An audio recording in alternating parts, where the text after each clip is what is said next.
melhor escola do mundo, onde eu posso ensinar e aprender.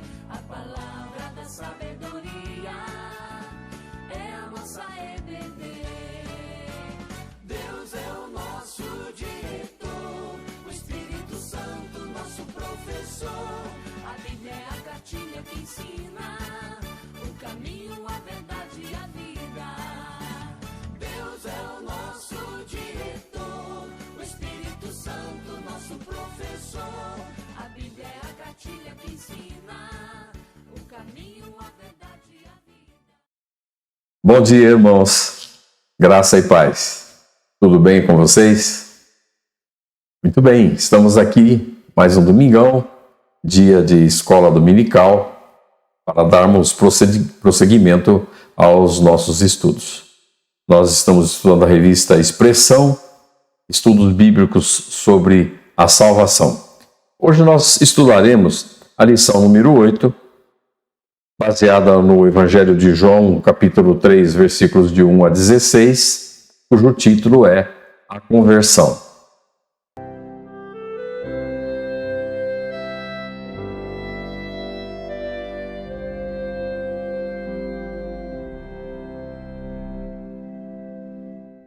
Todo esse processo da salvação, ele é um processo extremamente complexo. E, na minha opinião, pelo menos, essa revista ela foi uma bênção para nós. Porque esse tipo de estudo que nós estamos tendo tem indicado diretamente, ensinado diretamente todo o processo da salvação. E é muito importante que nós entendamos esse processo, porque nós vamos ver que é um passo a passo criado por Deus e para que nós possamos ser salvos. Tudo por iniciativa dele. Vamos orar? Bondoso Deus, Pai amado, muito obrigado, Senhor. Muito obrigado porque estamos aqui mais uma vez reunidos virtualmente em Teu nome, Senhor, para o estudo da Tua palavra, Senhor. Pedimos, Pai, que o Senhor esteja conosco, que o Senhor nos acompanhe, que o Senhor abra os nossos corações, que o Senhor nos torne receptivos, Pai, para que nós possamos compreender as explicações, compreender o que o Seu Espírito Santo quer falar conosco, Senhor. Pedimos que o Senhor abençoe esse estudo, que o Senhor fale conosco aos nossos corações, Pai, para que nós possamos sair daqui melhores do que nós chegamos hoje. Nós te agradecemos por tudo, em nome de Jesus. Amém. Normalmente nós começamos a lição falando da lição numa frase. Se nós pudéssemos resumir a lição toda, uma frase só, nós poderíamos dizer o seguinte, que a conversão ela é consequência direta da regeneração e se inicia pelo arrependimento e pela fé. Nós temos visto nas lições anteriores, com o professor Sérgio, o professor Arley, a professora Cleusa, que inclusive deu a última aula, falando sobre a regeneração, e nós vimos que são conceitos muito bem definidos, às vezes complexos e um pouquinho difíceis de entender, mas muito bem estabelecidos. Então, a conversão é a consequência direta da regeneração, que se evidencia pelo arrependimento e pela fé. O entendimento da experiência cristã, ele nos ajuda a valorizá-la, o que é indispensável para a sua proclamação, para o nosso progresso, para o nosso entendimento. Nosso temor de Deus, ele é alimentado pela apreciação da maravilha que ele operou em nós, e então crescemos em louvor, obediência e testemunho. É baseado nisso, nessa sequência que nós vamos desenvolver o nosso raciocínio nesse estudo. A introdução da lição fala a respeito de alguns exemplos que nós temos. Nós temos muitos exemplos de conversões radicais na Bíblia, né? Conversões que aconteceram assim, num flash, num instante, num momento, né? Então vamos ver alguns exemplos. Por exemplo, a conversão de Naamã, que está relatada em 2 Reis, no capítulo 5. Naamã, ele era um comandante do exército do rei da Síria. Era um grande homem diante do seu senhor e de muito conceito. Era um homem famosíssimo, porque por ele o Senhor dera a vitória à Síria. Ele era herói da guerra, mas ele era leproso. Ele era leproso. Ele era um homem que, apesar de todo o poder que tinha, era um homem no braço do qual o rei se apoiava durante os rituais, para quando ele ia ajoelhar-se, quando ele ia prostrar-se, ele apoiava-se no braço de Naamã. Por aí a gente vê a importância que tinha esse homem, mas ele era leproso, ele tinha um defeito grave. Onde está escrito leproso, vamos entender pecador. O livro de Jó. Jó foi um homem que começou a sua vida conhecendo a Deus, ele era um homem de Deus. Ele queimava holocaustos até para os pecados que eventualmente os filhos poderiam ter cometido, sem querer, sem perceber, né? E no final da história de Jó, depois de todo aquele sofrimento, depois de toda aquela provação, Jó terminou maior do que ele começou. Quando ele começou, ele disse: eu te conhecia só de te ouvir, mas agora os meus olhos te veem. Por isso, me abomino e me arrependo no pó e na cinza. Isso está em Jó 42, versículos 5 e 6. Então Jó foi um homem que passou por uma provação imensa até que se convertesse, até que conseguisse enxergar a Deus, né? Que antes ele só conhecia de ouvir falar. Outro caso interessante é a conversão de Saulo de Tarso, né? Saulo de Tarso, que tinha mais ou menos a idade de Jesus Cristo, né? Um soldado experiente, culto, estudioso, né? Fariseu, um indivíduo que perseguia a igreja de Jesus Cristo, perseguia Jesus e assistiu de camarote o apedrejamento e a morte de Estevão, né? E ele indo para Damasco, aconteceu a história que todos já conhecem. Ele viu uma luz muito intensa, uma voz que dizia: Saulo, Saulo, por que me persegues? E ele caiu do cavalo, e quando ele bateu no chão, ele já perguntou: quem és tu, Senhor? Quem és tu, Senhor? Já estava convertido. E a resposta foi: eu sou Jesus a quem tu persegues. Esse texto está em Atos, no capítulo 9, versículos 4 e 5. A conversão de Zaqueu. É interessante porque Zaqueu, como a professora Cleusa explicou na aula dela, Zaqueu era um publicano. Os publicanos não eram muito amados não, pelo povo judeu, porque eles eram como que funcionários públicos, né, que cobravam impostos e assim por diante, né, não eram bem vistos entre os judeus. E tem esse texto que está em Lucas, no capítulo 10, versículos 1, 4 e 9, de 1 a 4 e 9, que diz o seguinte: entrando em Jericó, Jesus, né, atravessava Jesus na cidade. E eis que um homem chamado Zaqueu, maioral dos publicanos e rico, procurava ver quem era Jesus, mas não podia por causa da multidão, por ser ele de pequena estatura. Ele era baixinho, não conseguia, a multidão ficava na frente e ele não conseguia ver, né? Então, correndo adiante, subiu a um sicômoro a fim de vê-lo, porque ali havia de passar. Então, Jesus lhe disse: houve salvação nesta casa, pois também este é filho de Abraão. É uma sequência da história, né? Que aí Jesus viu Zaqueu em cima da árvore, pediu para ele descer e disse para Zaqueu: me convém ficar em tua casa hoje.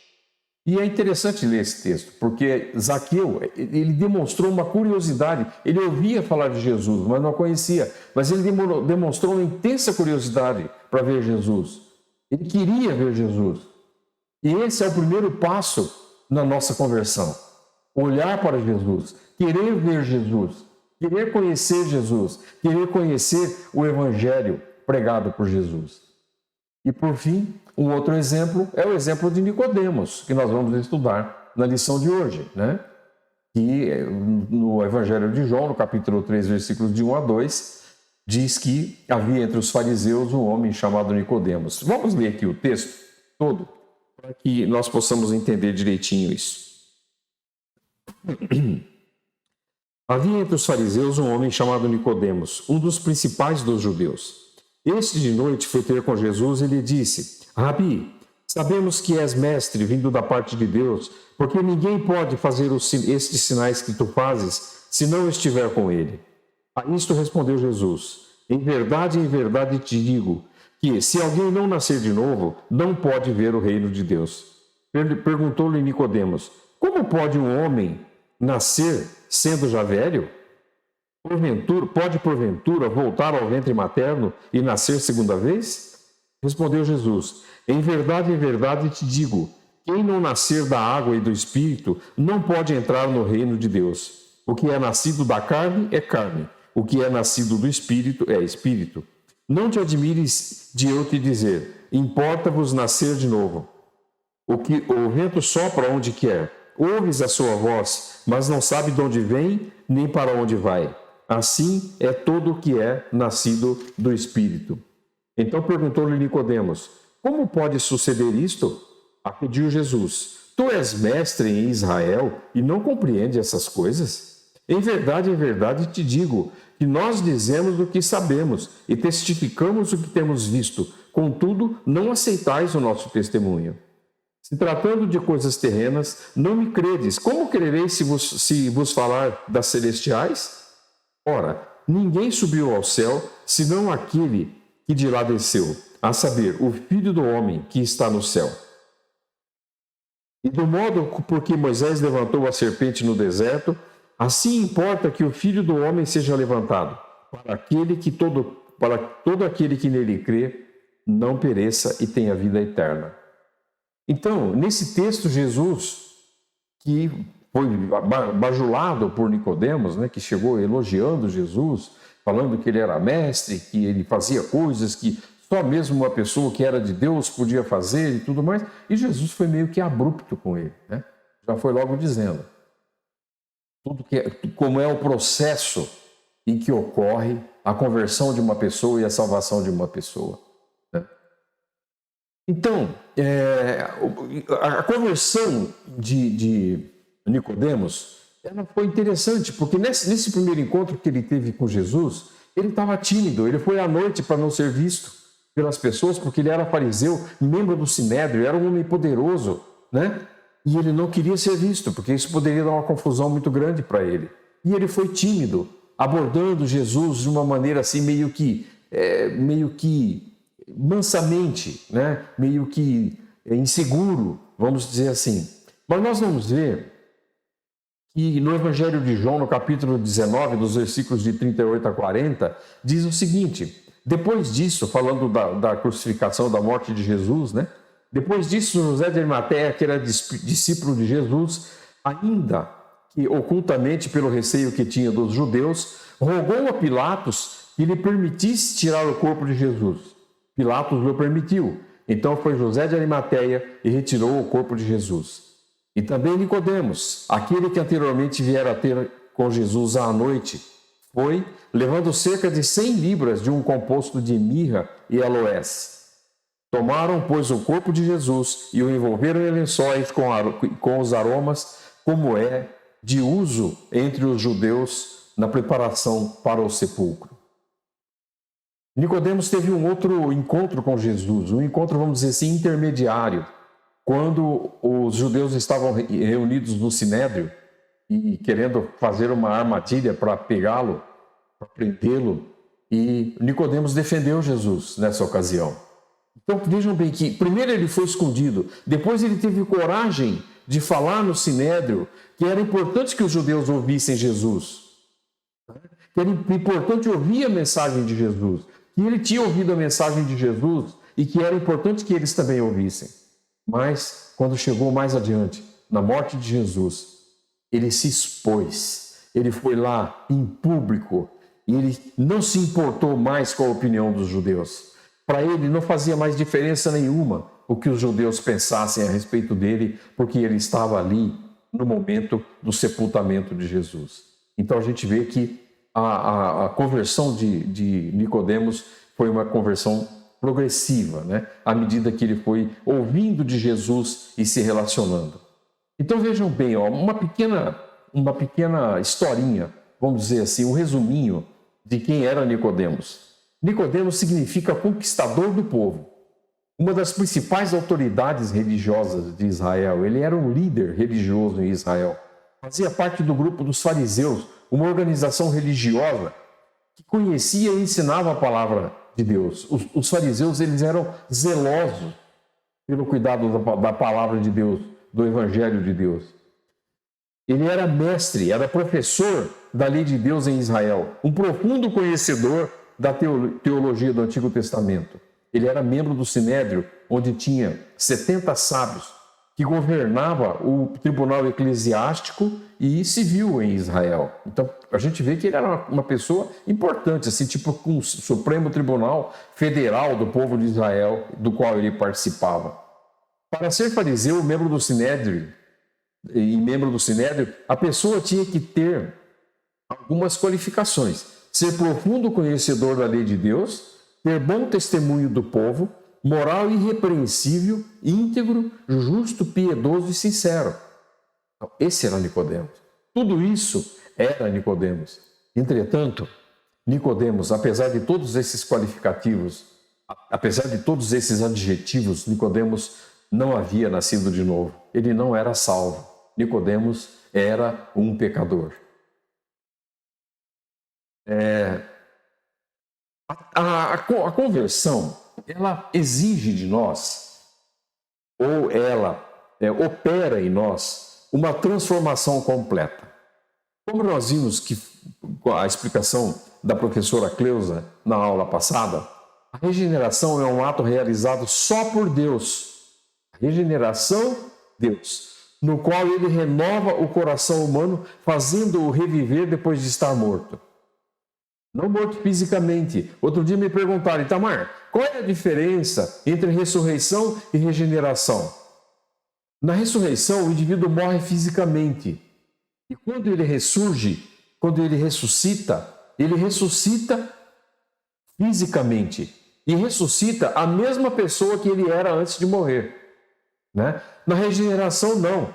Na regeneração, Deus age no âmago, no ponto fundamental da pessoa humana. Isso significa que não há preparação nem disposição precedente da parte do pecador que solicite ou contribua para uma nova vida que lhe é dada por Deus. Ou seja, a regeneração é um processo espiritual. Nós estamos mortos nos nossos delitos e pecados, né? E a regeneração faz com que nós renasçamos, mas renascemos uma outra pessoa, aquela pessoa que abandonou a casca, abandonou a sujeira, abandonou o apego ao pecado e nasceu de novo. Nasceu uma pessoa transformada completamente, uma pessoa que abnega o pecado, uma pessoa que vê o pecado, que enxerga o pecado e que luta contra ele. Essa é a definição de regeneração e essa é a diferença entre a regeneração e a ressurreição. E aí, né, quando Jesus falou para Nicodemos que era necessário nascer de novo, imagina só a cabeça de Nicodemos, que já não era um jovem, né? Já era um indivíduo de certa idade. E então a cabeça de Nicodemos, ele deve ter pensado assim, nossa, começar de novo? Né? Isso está no Evangelho de João, nos versículos 3 e 4, né? Quando ele fala isso, começar de novo, e coloca objeções ou indagações, tipo, como é possível um homem nascer de novo? É possível o homem voltar para dentro do útero da mãe e nascer outra vez, sendo ele já velho? Então, ou ele não entendeu muito bem a explicação de Jesus, ou ele estava resistindo à ideia de ter que desconsiderar que a sua vida, tudo que ele tinha até aquele momento, ele está se desculpando, pois acha muito tarde, acha que não precisa, ele não pode mudar. Ele acha que é muito complicado ele largar a mão de tudo que ele já fez até então, de tudo que ele adquiriu até então, de tudo que ele acumulou de conhecimento até então, para começar tudo de novo. Nicodemos acha que seu status não é de jogar fora. Ele acha que aquilo tudo é muito importante para ele. Também a regeneração, a conversão, ela é uma experiência espiritual. O Senhor argumenta que aquela experiência, a experiência da conversão, né, ela não depende apenas da vontade do homem, como está no verso 5. O novo nascimento só é possível por uma ação direta do Espírito. É uma ação direta do Espírito. Não é o homem que nasce de novo por si mesmo. Ele precisa ser regenerado pelo Espírito Santo. Regeneração leva necessariamente à conversão. Em 2 Coríntios, no capítulo 5, versículo 17, nós vamos ver o seguinte, que desde o início, a função do Espírito foi dar vida. Assim, é Ele que dá a vida ao convertido, até ali morto em seus delitos e pecados, regenerando-o e possibilitando que ele venha a responder com arrependimento e fé que compõem a conversão. Então, o Espírito Santo, agindo sobre a pessoa, transforma essa pessoa, faz com que essa pessoa consiga enxergar o quanto ele é pecador, o quanto ele está atolado no poço de areia movediça do pecado, e faz com que nós venhamos a abominar o pecado. Em 2 Coríntios 5,17, como eu disse, está escrito assim: e assim, se alguém está em Cristo, é nova criatura. As coisas antigas já passaram, e eis que se fizeram novas. Pessoas que são ávidas por experiências espirituais, tem gente que vai em terreiro de macumba, frequenta o centro espírita, enfim, pessoas que são aficionadas a experiências espirituais podem não ter essa aspiração por uma vida realmente transformada, no sentido de ser santificada e justificada. A verdadeira conversão na perspectiva de Jesus prestem bem atenção nisso, a verdadeira conversão na perspectiva de Jesus é a experiência espiritual, a maior experiência espiritual que existe. É a autêntica experiência espiritual. É uma intervenção direta do poder de Deus sobre a vida das pessoas. É algo que produz uma real e duradoura mudança, não só de atitudes, mas de caráter. Não só de atitudes, não só na maneira de ser com as outras pessoas, mas na maneira de pensar, na maneira de agir, no caráter da pessoa. Ou seja, a pessoa se transforma realmente, né? É preciso a gente entender a diferença entre regeneração e conversão. A regeneração é o que acontece dentro da pessoa e que independe dela, da vontade dela. É um ato divino de dar vida, ou seja, de despertar a pessoa para a realidade espiritual. A conversão, ela é uma consequência da regeneração. Se a regeneração é uma experiência que não pode ser sentida, a conversão, ao contrário, tende a ser uma experiência visível. O indivíduo sente que ele está se transformando, ele sente que ele está mudando, ele sente que a maneira dele pensar e de agir mudou ou está mudando. Então, a regeneração é algo totalmente independente da vontade do homem, mas a conversão é realizada pelo homem. É uma luta do homem, uma briga do homem com ele mesmo. É o homem entender que ele não é bom para si mesmo. Quando eu peco com esse corpo. Quando eu peco com essa vontade que eu tenho. Quando eu peco com essa opinião pecaminosa que eu tenho. E assim por diante, né? Mas, então, nós temos que lutar contra isso o tempo todo. É a resposta humana ao estímulo divino. É a vontade do homem que, libertado do pecado pela ação divina, se inclina para Deus em arrependimento e fé. Em João, no capítulo 3, versículos de 6 a 8, diz: o que é nascido da carne é carne, o que é nascido do Espírito é Espírito. Não te admires de eu te dizer, importa-vos nascer de novo. O vento sopra onde quer, ouves a sua voz, mas não sabe de onde vem nem para onde vai. Assim é todo que é nascido do Espírito. O que quer dizer isso, gente? O vento é soberano. O vento é como Deus. Ele é autônomo, ele faz o que ele quer, né? Ele sopra para onde ele quer. A gente ouve a voz do vento, mas a gente não sabe o que ele está querendo dizer, não é? Assim é a atuação do Espírito em nossas vidas. À medida que nós vamos convivendo, prestando mais atenção no que o Espírito quer dizer, nós passamos a entender a voz do Espírito em nossas vidas. Em Gênesis, no capítulo 6, versículos 3, 5 a 7, diz: então disse o Senhor, o meu Espírito não agirá para sempre no homem, pois este é carnal. Em seus dias serão 120 anos. Viu o Senhor que a maldade do homem se havia multiplicado na terra e que era continuamente mau o desígnio de seu coração. Então se arrependeu o Senhor de ter feito o homem na terra, e isso lhe pesou no coração. Disse o Senhor, farei desaparecer da face da terra o homem que criei, o homem e o animal, os répteis e as aves dos céus, porque me arrependo de os ter feito. Só que aí apareceu Noé, né? Que era um homem justo, íntegro, reto, um homem de Deus. E por causa dele, Deus poupou toda a humanidade. Então o que acontece? Deus, já nessa época, viu que o homem era carnal, viu que o homem se movia pela carne, se movia pela concupiscência da carne. E o homem, depois que ele caiu no pecado, ele se tornou completamente desgovernado, se tornou completamente corrupto. Né? Por isso que Deus resolveu destruir o homem, só não o fez por causa de Noé. Outra coisa importante é que a conversão ela nos leva, ou para que ela ocorra, é necessário que a gente tenha um arrependimento verdadeiro. Quando um israelita era picado por uma serpente, ele olhava para a estátua de bronze e ficava curado.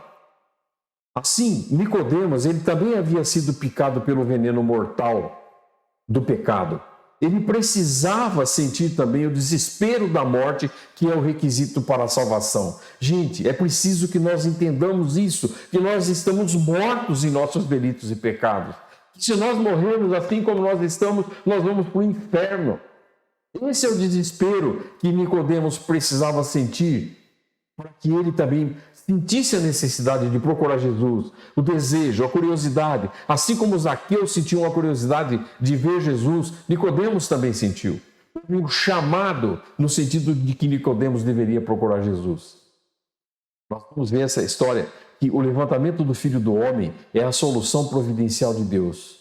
Quando os judeus estavam no deserto, e eles começaram a reclamar e começaram a falar de voltar para o Egito e murmuravam muito, tal, Deus deixou serpentes abrasadoras que picavam os judeus e eles morriam. Então, Moisés intercedeu pelo povo e Deus pediu que Moisés fizesse uma serpente de bronze. E quando o judeu olhava para a serpente de bronze, que era levantada numa espécie de mastro, numa espécie de vareta, que ela ficava em cima, né? Ele ficava curado. Então, Jesus, ele também foi levantado no madeiro. Ele foi levantado no madeiro. E quando nós olhamos para Jesus, quando Jesus é a nossa imagem, quando Jesus é a nossa esperança, quando Jesus é a nossa luz, é Ele que nos cura. É por Ele que nós somos salvos. Mas é necessário o arrependimento verdadeiro para que esse antídoto contra o veneno da serpente do pecado, para que o veneno da serpente de Satanás, que é Satanás, funcione. É preciso um arrependimento verdadeiro. Nascer de novo implica em arrependimento. Então, essa história, né, dos judeus está em Números, no capítulo 21, versículos de 4 a 9. Então partiram do Monte Or pelo caminho do Mar Vermelho, os judeus, né? Rodear a terra de Edom. Porém, o povo se tornou impaciente no caminho. E o povo falou contra Deus e contra Moisés. Por que nos fizeste subir do Egito para que morramos nesse deserto, onde não há água nem pão? E a nossa alma tem fastio desse pão vil, que era o maná, que Deus estava mandando. Então o Senhor mandou entre o povo serpentes abrasadoras que mordiam o povo, e morreram muitos do povo de Israel. Veio o povo a Moisés e disse: havemos pecado porque falamos contra o Senhor e contra ti. Ora ao Senhor para que tire de nós as serpentes. Então Moisés orou pelo povo e disse o Senhor a Moisés: faça uma serpente abrasadora, põe-a sobre uma haste, e será de modo que todo mordido tende que a mirar viverá. Fez Moisés uma serpente de bronze e a pôs sobre uma haste. Sendo alguém mordido por uma serpente, olhava para o bronze e sarava. Em João, no capítulo 3, versículos 14 e 15, diz: do modo porque Moisés levantou a serpente no deserto, assim importa que o Filho do Homem seja levantado, para que todo o que nele crê tenha vida eterna. Assim, por isso, Jesus foi levantado na cruz, foi levantado no madeiro, com esse objetivo. Ainda falando do arrependimento verdadeiro, em Mateus, nós vamos ver em Mateus no capítulo 3, o seguinte: o arrependimento é um dos temas mais importantes e frequentes do Novo Testamento. João Batista e Jesus começaram seus ministérios conclamando ao povo que se arrependesse.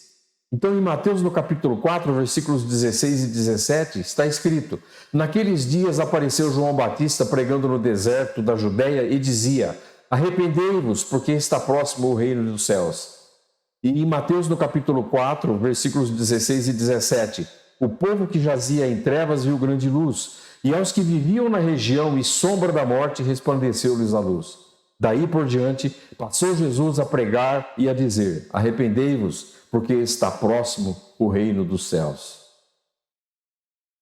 Quem quiser nascer de novo precisa experimentar esse verdadeiro arrependimento que realmente sofre pelo pecado cometido, mas tem esperança de restauração. Ele pode ser visto na vida dos israelitas que pecaram, receberam a punição, mas buscaram em Moisés alguma solução para o pecado deles. Nós buscamos em Jesus uma solução para o nosso pecado. Jesus é a solução para o nosso pecado. Na verdade, Ele nos procurou, Ele se ofereceu, Ele se entregou espontaneamente para que nós pudéssemos ser salvos da morte pelo pecado. Em 2 Coríntios, no capítulo 7, versículos 9 a 10, diz: agora me alegro, não porque fostes contristados, mas porque fostes contristados para o arrependimento, pois fostes contristados segundo Deus, para que, de nossa parte, nenhum dano sofresseis, porque a tristeza, segundo Deus, produz arrependimento para a salvação, que a ninguém traz pesar, mas a tristeza do mundo traz a morte. A tristeza do mundo, que é o pecado, a tristeza do mundo, que é a corrupção, a tristeza do mundo, que é a nossa perdição, que é a nossa queda, traz a morte. A tristeza, por que fala assim, a tristeza segundo Deus? Porque muitas vezes, para que nós possamos nos arrepender, nós sofremos. Nós temos que deixar de coisas que nós gostamos. Nós temos que deixar de coisas que nós fazemos. Nós temos que deixar de coisas que conduzem a nossa vida do ponto de vista mundano. E isso nos faz sofrer muitas vezes. Por isso que Jesus falou isso. O arrependimento ele é tanto obra de Deus quanto obra do homem. É obra do homem, é obra de Deus, porque Deus é que concede a capacidade para alguém se arrepender. E é obra do homem porque é o homem que se arrepende. E porque Deus exige isso dele. Em Atos, no capítulo 11, versículo 8, diz: ao que eu respondi, de modo nenhum, Senhor, porque jamais entrou em minha boca qualquer coisa comum ou imunda. É Pedro, quando ele estava em cima, na laje de uma casa, em cima de uma casa, e veio um lençol com os animais, os quadrúpedes, etc., para ele comer, e ele considerou que aquilo era imundo, não é? E aí, Deus falou para ele o seguinte: arrependei-vos, pois, e convertei-vos para serem cancelados os vossos pecados, a fim de que na presença do Senhor venham tempos de refrigério, e que envie Ele o Cristo que já vos foi designado, Jesus. Naquele momento, Deus falou para Pedro que Pedro falou que jamais entrou alguma coisa imunda na boca dele. E Deus falou para Pedro: aquilo que eu escolhi, aquilo que eu separei, não deve ser considerado imundo. E a gente pode ver isso em relação ao pecado de Pedro e ao pecado de Judas. E eles têm coisas em comuns. Os dois traíram a Jesus. Pedro traiu a Jesus porque negou Jesus 3 vezes. Judas entregou Jesus por 30 moedas de prata. Então, em Lucas, no capítulo 22, versículos de 31 a 34, relata isso. Simão, Simão, eis que Satanás vos reclamou para vos peneirar como trigo. Eu, porém, roguei por ti, para que a tua fé não desfaleça. Tu, pois, quando te converterdes, fortalece os teus irmãos.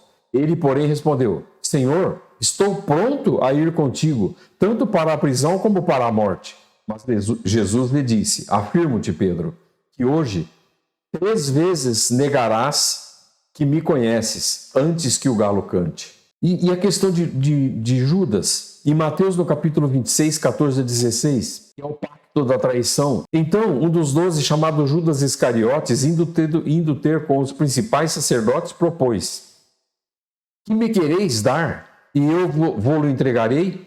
E pagaram-lhe 30 moedas de prata. E desse momento em diante, buscava ele uma boa ocasião para o entregar. E aí, depois nós vamos ver a reação. Pedro teve uma reação quando ele se deu conta do que ele havia feito. Qual foi a reação de Pedro? Pedro arrependeu-se e chorou amargamente. E apesar de tudo que ele tinha feito, apesar do escárnio que ele sofreu, as pessoas falam: mas escuta, esse não é Pedro? Aquele que andou com Jesus o tempo todo e agora ele está dizendo que não conhece Jesus? Esse tipo de comentário certamente foi feito, certamente foi dito, mas mesmo assim ele permaneceu junto com os outros discípulos. E quando Maria Madalena foi dizer que o túmulo de Jesus estava aberto, ele foi correndo, ele foi o primeiro a ir correndo verificar o túmulo no dia da ressurreição. Depois, mais adiante, ele foi restaurado por Jesus. Em Mateus, no capítulo 26, 73 a 75, diz: logo depois, aproximando-se, os que ali estavam disseram a Pedro: verdadeiramente és também um deles, porque o teu modo de falar o denuncia. Então, começou ele a praguejar e a jurar: não conheço esse homem. E imediatamente cantou o galo. Então Pedro se lembrou da palavra que Jesus lhe dissera: antes que o galo cante, tu me negarás 3 vezes. E saindo dali, chorou amargamente. E Judas? Qual foi a reação de Judas? Judas, ele não se arrependeu do pecado dele. Ele ficou constrangido, ele ficou consternado quando ele viu a consequência do pecado dele. Quando ele viu que Jesus foi condenado. Aí ele tomou uma atitude. Que atitude? Foi lá, devolveu as moedas de prata. Ficou entristecido pela consequência do pecado dele. E ele não se arrependeu propriamente do pecado. Ele acabou tirando a própria vida, tão desconcertado que ele ficou. Né? Mas ele não se arrependeu do pecado, ele se arrependeu da consequência do pecado que ele tinha cometido. Mateus, no capítulo 27, versículos de 1 a 5, diz: ao romper do dia, todos os principais sacerdotes e os anciãos do povo entraram em conselho contra Jesus para o matarem. E, amarrando-o, levaram-no e o entregaram ao governador Pilatos. E então Judas, que o traiu, vendo que Jesus fora condenado, tocado de remorso, devolveu as 30 moedas de prata aos principais sacerdotes e aos anciãos, dizendo: pequei traindo sangue inocente. Eles, porém, responderam: que nos importa? Isso é contigo. Então Pedro, atirando para o santuário as moedas de prata, retirou-se e foi enforcar-se. No arrependimento verdadeiro está tanto a tristeza pelo pecado quanto a esperança em relação ao futuro. Nós conseguimos enxergar as duas coisas. Nós conseguimos ficar triste porque nós sabemos que nós continuamos pecando. Mas nós temos a esperança de que nós poderemos melhorar a cada dia, que o Espírito Santo poderá trabalhar as nossas vidas, fazendo com que nós sejamos melhores a cada dia. E nós tenhamos a esperança em relação ao futuro. O arrependimento de Judas não foi pelo pecado que cometeu, mas pela consequência do seu pecado de traição que culminou na prisão e morte de Cristo. A verdadeira conversão e arrependimento não consistem de tal remorso que se desgosta com as consequências do pecado, mas consiste de um quebrantamento interno do coração, de uma tristeza causada pelo pecado em si mesmo, por causa de seu conflito com a vontade de Deus, pela provocação da ira de Deus e de um sincero arrependimento e ódio ao pecado. Nós sabemos que nós estamos magoando a Deus, nós estamos ofendendo a Deus, nós estamos rejeitando a Deus quando damos preferência ao pecado. E isso faz com que nós sintamos ódio do pecado, porque não é isso que nós queremos. Nós queremos a presença de Deus, de Jesus, nas nossas vidas. O arrependimento verdadeiro, ele tem 3 aspectos. Ele tem um aspecto intelectual que envolve conhecimento da santidade e da justiça de Deus e das próprias faltas, conduzindo ao entendimento de que sem o arrependimento não se pode subsistir na presença de Deus. Ele tem um aspecto emocional. Então veja, é importante que a gente conheça a palavra, é importante que a gente conheça Jesus, é importante que a gente conheça a vontade de Deus, para que então nós possamos enxergar as nossas próprias faltas e aí sermos conduzidos ao arrependimento, né?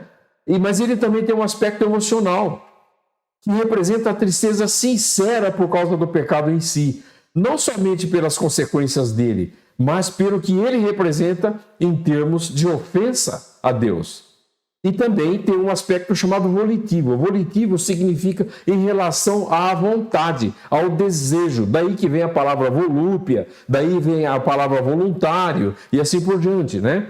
Então esse aspecto volitivo tem a ver com a devida reação que se espera de uma pessoa, que é o afastamento do pecado pela nossa vontade de se afastar do pecado, trabalhando cada dia contra o pecado, abnegando o pecado numa mudança interior e exterior, numa mudança dentro de nós, na nossa maneira de agir, na nossa maneira de pensar, no nosso caráter e uma mudança exterior, na maneira como nós exteriorizamos essa mudança que ocorre em nosso caráter. O arrependimento é tanto obra de Deus quanto do homem. Já falamos isso, né? Mas é bom repetir, porque é uma obra de Deus, porque é Deus quem concede a capacidade para alguém se arrepender. E é obra do homem porque é o homem que se arrepende e porque Deus exige isso dele. Em Atos, no capítulo 3, versículos de 18 a 20, diz: ouvi também uma voz que dizia: levanta-te, Pedro, mata e come. Ao que eu respondi: de modo nenhum, Senhor, porque jamais entrou em minha boca qualquer coisa comum ou imunda. Segunda vez falou a voz do céu: ao que Deus purificou, não consideres comum. Ou seja, o homem que foi purificado por Deus não é mais um homem comum. Ele é um homem salvo. O alimento que foi purificado por Deus não é mais um alimento comum. É um alimento aprovado por Deus. Ainda diz, em Atos, no capítulo 3, versículos de 18 a 20, mas Deus assim cumpriu o que dantes anunciara por boca de todos os profetas, que o seu Cristo havia de padecer. Arrependei-vos, pois, convertei-vos para serem cancelados os vossos pecados, a fim de que da presença do Senhor venham tempos de refrigério, e que envie ele o Cristo que já vos foi designado, Jesus. Outra coisa importante, gente, é o que a gente chama de fé salvadora. Nós temos que ter uma fé que nos leva a acreditar em tudo isso. A fé é outro aspecto fundamental da conversão ou do novo nascimento. Os judeus picados por serpentes abrasadoras precisavam olhar para a serpente que estava sobreposta sobre a haste para que eles fossem curados. Portanto, eles precisavam crer na provisão de Deus. Isso lhes dava consciência de que nenhuma outra solução era possível, exceto aquilo que Deus estava providenciando. Jesus deixou bem clara essa necessidade de crer na provisão de Deus. Em João, no capítulo 3, versículos 14 e 17, diz: e do modo por que Moisés levantou a serpente no deserto, assim importa que o Filho do Homem seja levantado, para que todo o que nele crê tenha vida eterna. Porque Deus amou ao mundo de tal maneira que deu o seu Filho unigênito, para que todo aquele que nele crê não pereça, mas tenha vida eterna. Porquanto Deus enviou o seu Filho ao mundo, não para que julgasse o mundo, mas para que o mundo fosse salvo por ele. A fé salvadora, ela tem um objeto, ela tem uma direção, ela tem um objetivo. Esse objetivo é Jesus. Ela não é apenas fé, ela é fé em Cristo.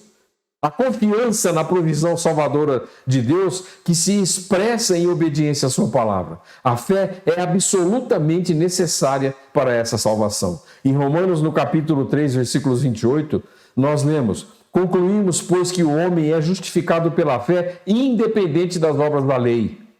Não é mais a lei que está em vigor, é a vontade de Jesus. Em Hebreus, no capítulo 11, versículo 6, está escrito: de fato, sem fé é impossível agradar a Deus, porquanto é necessário que aquele que se aproxima de Deus creia que ele existe e que se torna galardoador dos que o buscam. Então, nós buscamos a Jesus, mas Jesus nos alcança, porque nós não temos a capacidade de alcançar a Deus. A fé salvadora ainda, ela tem alguns conceitos importantes. Um dos conceitos da fé é o conceito do conhecimento. Não existe fé sem conhecimento. Nós temos que conhecer a Deus, nós temos que conhecer a Jesus, nós temos que conhecer o que Jesus quer, para que nós possamos ter fé nele. Vai ter fé no estranho, no desconhecido? Para que alguém creia em Jesus, ele precisa ter conhecimento de Jesus. Pregar o Evangelho é anunciar fatos com respeito à vida, morte e ressurreição de Jesus. Ou seja, é dar conhecimento às pessoas sobre quem é Jesus e o que ele realizou. Em Romanos, no capítulo 10, versículos 13 a 17, esclarece. Porque todo aquele que invocar o nome do Senhor será salvo. Como, porém, invocarão aquele em quem não creram? E como crerão naquele de quem nada ouviram? E como ouvirão se não há quem pregue? E como pregarão se não forem enviados? Como está escrito: quão formosos são os pés dos que anunciam coisas boas. Israel não pode alegar falta de oportunidade, mas nem todos obedeceram ao Evangelho, pois Isaías diz: Senhor, quem acreditou na nossa pregação? E assim, a fé vem pela pregação, e a pregação pela palavra de Cristo. O mínimo que alguém deve conhecer é uma situação pecaminosa, a sua situação pecaminosa, sua incapacidade de se salvar por si mesmo, o entendimento de que Cristo morreu pelos nossos pecados e que não eram pecados dele, eram pecados nossos, e a certeza de que, crendo nele, pode ser perdoado e salvo. Ainda, um dos conceitos da fé salvadora é a aceitação. Refere-se à necessidade de concordar com o ensino da Escritura a respeito do pecado e da forma como Deus decidiu salvar o homem, concordando que esse é o único meio de salvação e aceitando para si. E outro princípio é o princípio da confiança. Outro conceito da confiança envolve a certeza de que, a partir do momento em que se aceitou a Cristo, a salvação está garantida. Significa descansar na obra consumada de Cristo e aceitar o que ele fez como tendo sido feito por nós e absolutamente suficiente para a salvação. Em Efésios, no capítulo 2, versículos 8 a 10, diz: porque pela graça sois salvos mediante a fé, e isto não vem de vós, é dom de Deus, não de obras para que ninguém se glorie, pois somos feitura dele, somos criados em Cristo Jesus para boas obras, as quais de antemão preparou para que andássemos nelas. A fé se manifesta em obediência e obras. A primeira obra da fé é o próprio arrependimento. Como o arrependimento, a fé é igualmente obra de Deus e do homem. É obra de Deus porque ele é o doador da fé, concedendo essa fé aos eleitos que a recebem pela atuação do Espírito Santo. Em Hebreus, no capítulo 12, versículo 2, diz que Jesus é o autor e consumador da fé. É tarefa do homem, porque é o homem que deve ter fé. É o homem que deve trabalhar em cima disso. Mas o que realmente salva não é a fé. Quem realmente salva é Jesus. Em Filipenses, no capítulo 1, versículos 27 a 30, diz: vivei acima de tudo por modo digno do Evangelho de Cristo, para que, ou indo ver-se, ou estando ausente, ou indo ver-nos, ou estando ausente, ouça no tocante a vós outros, que estáis firmes em um só Espírito, como uma só alma, lutando juntos pela fé evangélica. E em nada estáis intimidados pelos adversários, pois o que é para eles prova evidente de perdição é para vós outros de salvação, e isso da parte de Deus, porque vos foi concedida a graça de padecerdes por Cristo, e não somente de crerdes nele, pois tendes como o mesmo combate em que vistes em mim, e ainda agora ouvis o que é meu. Vamos para a conclusão. Esse é o significado da conversão segundo Jesus. Uma transformação completa realizada pelo Espírito Santo que muda a essência das pessoas, manifestando vida onde havia morte, produzindo verdadeiro arrependimento e verdadeira fé. É, sem sombra de dúvida, a experiência mais extraordinária que pode existir.